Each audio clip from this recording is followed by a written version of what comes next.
will look at me for 10 seconds and smile.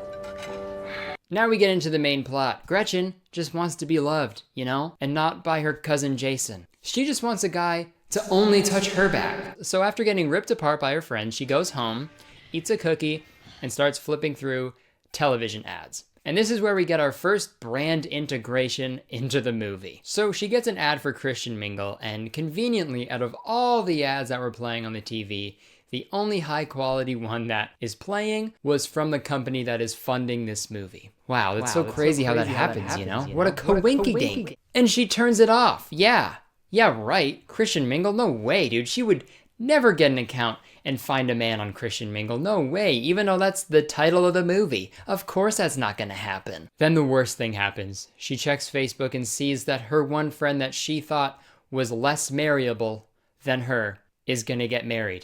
Husband for you, husband for you, husband for you, husband for you. And none for Gretchen Wieners, bye. So the next day she goes into work and we meet her work friend Pamela, which is, in every romantic comedy, they have a work friend named Pamela, 100%. That's a prerequisite for every rom-com. So we meet Pamela and we meet her boss, Mr. Bates from Freaky Friday. Also, I want to say something really quick. There's literally no cinematography in this movie. It's all just like static camera, weird framing, and there's really just nothing interesting to look at all.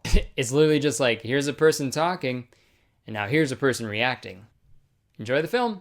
So this next scene is very strange because it kind of introduces the B plot of this movie, which is totally pointless. It could have been the exact same without this part. I don't know why they added it in, but it takes up a lot of the time in the movie. Let's just watch. Have either of you heard of Donnie DeBona? Donnie the Boner. Mr. Boner is coming in to see if he wants to hire Gretchen to market his new product. And his new product is a pill that cures baldness. Mr. Donnie DeBona. So after that presentation, Gretchen really does not want to market this pill. So no Mr. Right, and now I gotta make bald guys believe some magical potion they buy on TV is gonna solve all their problems. She doesn't think it works, she doesn't believe in it. It's just like, why would you want to do that, you know? And she says, I don't care how you brand it, package it, or sell it. If God didn't give you hair, you ain't getting hair. when I'm an old man, I know I'm gonna be bald, you know? And as a future bald man, that offends me, Gretchen, all right? If God didn't give you a husband, you ain't getting a husband, Gretch. Take that. So now she's down in the dumps. She has 0 husbands, and now she's got to help out bald people? Yuck! So God, in his infinite glory, helps her out. God, if you are out there, this is Gwyneth Hayden calling, and help. He shows her yet another Christian Mingle ad, dude. God is a marketing genius. To be honest, there's a small part of me that kind of respects this more than like subtle product placements in movies, because those are just like, oh, let me drink this Coca-Cola with the logo facing out. Glug, glug, glug, glug. Ah, that's some good Coca-Cola. All right, now time to go solve this murder. Like, they're trying to make it like subtle, and it's not. It's just cringy. But this is just like, Christian Mingle was just like, fuck it. You know what? We'll just put a whole ad in the middle of the movie. No, fuck it, dude. We'll put 2 ads in the first 20 minutes of the movie, dude. And not only will these ads play, they will be the inciting incident for the rest of the plot. Wow, dude. That's just respect, Christian Mingle. That was gross. I hated that. I'm sorry. So after seeing that ad, she creates an account on christianmingle.com. And I honestly don't know why, because there's literally nothing different about the first time she saw the ad. It's the same thing. She's chilling, watching ads. Like, why is she doing it now? Why? What happened? Because you had to help bald people now? That's how you find God. I gotta help bald people? Fuck. Well, I guess God now. Hey God. So she goes on to lie about how Christian she is, which is like such a poser move, dude. Like, such a poser. Dude, fucking, I bet. You probably don't even pray, dude. Yo, this guy doesn't even fucking pray. And when it asks what church she goes to, instead of just like going to Google Maps, typing in church, and clicking on like a real church and using that, she puts God's church, which is pretty crazy that she goes to the same church as Jake Paul. And it's selling like a God church. So she does some light Bible research instead of, just reading the Bible. And then she sets up a date with a man at a coffee shop. And let me tell you, guys, I fucking hated this scene.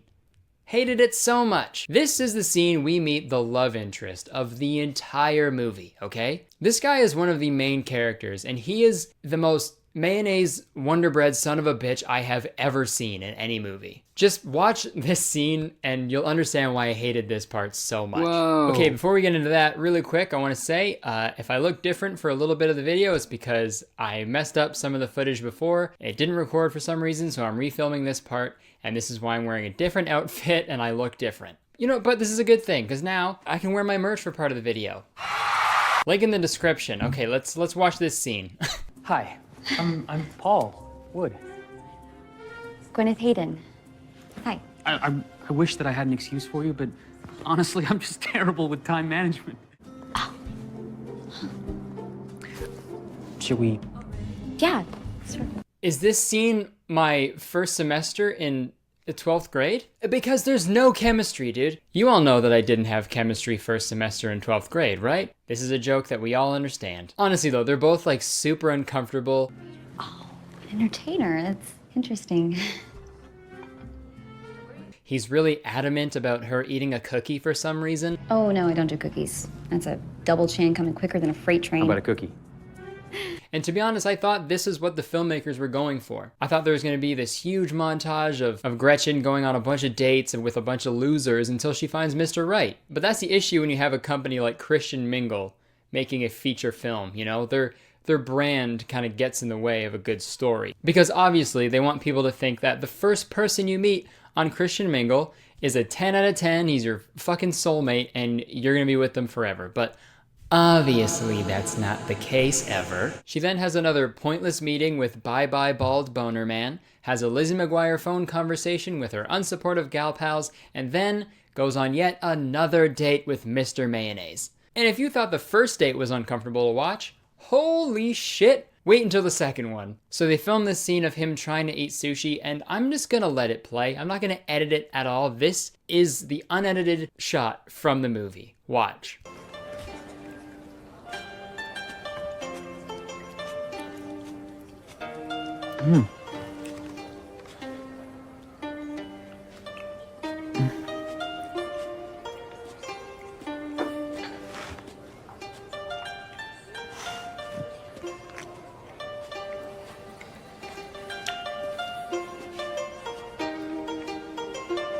You are gonna actually have to swallow at some point. It's coming. No. Here it goes.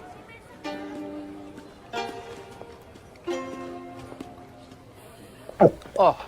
Dude, if I'm ever hungover and I need to puke immediately, I'll watch that scene, and it's an instant projectile vomit. But other than that, that scene is pointless. That scene is only good for me when I'm hungover so I can throw up and feel better. Oh. Okay, so you remember earlier when I said that I wanted a montage of Gretchen dating a bunch of loser guys? We get an even better montage in the movie, okay? Bible study. Yep. There's an entire montage devoted to her studying the Bible. Hi, Rocky training montage? Got some bad news, buddy. You've been dethroned. The Bible study montage in the Christian Mingle movie? Yeah, that's the god now. That is the god of montages now, sorry. Better luck next Rocky film. Bye. This next scene is one of my favorites because this is when we meet Mayo's friends, and obviously the weirdest fucking people ever. Like, look at how they're standing.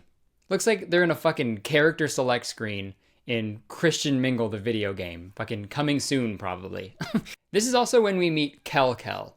She's a pretty important character in this film. You'll learn later on. You can kind of tell they kind of have like a sexual history here when she kind of insinuates that they banged before. Bible camp? Believe me, it's nothing. Very strange to do when you're meeting the person's girlfriend, but you know. Kel's a savage, dude. This part, I thought they were gonna start tying in the whole bald boner man part of the story, because here are two guys with relatively thinner hair. So I thought maybe she would get inspo from that and be like, oh, maybe I'll use God to like advertise to Christian bald men or something. It would have been dumb as shit, but at least it would have tied the A plot and the B plot together, you know? Give me something, Christian Mingle. You're killing me, okay? I'm dead. Christian Mingle, I'm dead. See you in 3 days when I am resurrected. I'm Jesus. Okay, thanks for bearing with me while I looked different